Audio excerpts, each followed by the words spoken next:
And for more on the latest U.S. airstrikes, we turn to Mark Levine. He's a fellow with the Truman National Security Project here in Washington, D.C. Welcome back to the show. Thank you. Let's start with this latest group that Jim mentioned in his piece, the Har al-Sham rebel group. Do you think that it was a mistake by coalition forces to strike this group? It's not on the list of designated terror groups. Is this a group that's a threat, or what happened here?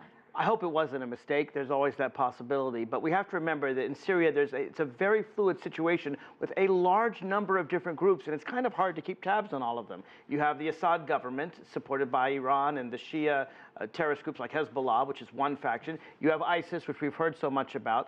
And you have al-Nusra, which is an al-Qaeda-backed faction. They all hate each other, and they kill each other, along with the people we support, the Free Syrian Army. All four groups are fighting. And then there's a question of whose allegiance is who. The Khorasan group, you heard her mention that. They're not quite al-Qaeda, but they're somewhat affiliated with al-Qaeda. We think they may do attacks against the United States. Now we come to Har al-Sham. They're with the Islamic Front. This is an Islamist group in the sense that they want to impose an Islamic state. They're not with ISIS. Whether they're with al-Qaeda or not is an open question. Their leader has contacts with al-Qaeda. They fought alongside al-Qaeda, and we may have been worried that an arms cache near the Turkish border might find its way to al-Qaeda if Har al-Sham was there. It's very complex. The only people that we actively support are the Free Syrian Army and the Kurdish fighters, both of which support basically a secular, democratic Syria and Iraq. Unfortunately, they may be the weakest parties right now. What are the political implications of kind of striking all these different groups? Because with this most recent group, Har al-Sham, it could appear to some that the coalition is siding with the Assad government. The goal, I thought, or what many people think, is to target ISIL.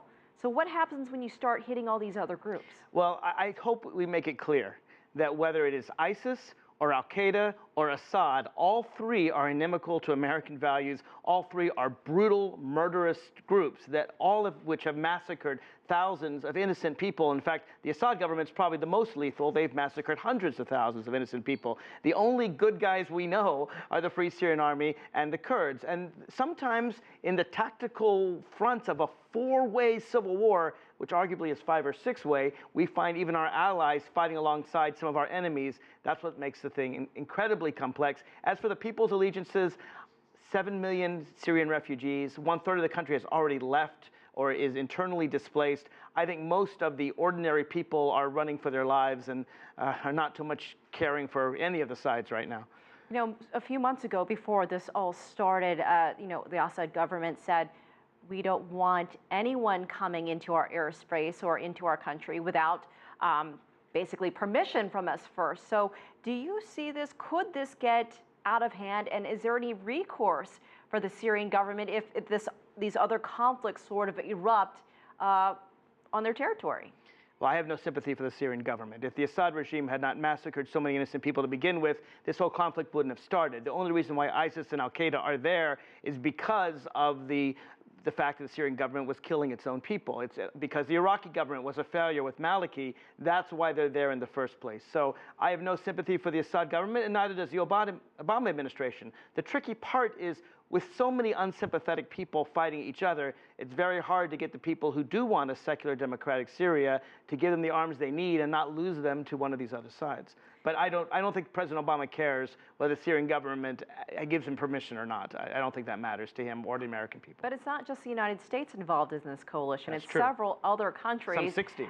And other countries that are regionally tied to this area. So we can't just say the United States has these values or whatever. Well, I think the entire coalition, we may disagree on Har al-Sham, but none of the people in the coalition like the Assad regime. Certainly Turkey does not, Saudi Arabia does not. The Assad regime is supported by Iran, supported by Russia, supported by really our enemies, not our friends. So I don't think that any of our allies are too concerned with Syrian airspace, particularly when the Assad regime is using these massive barrel bombs the size of Dempsey dumpsters, dropping them on whole towns, flattening villages, killing hundreds of thousands of people.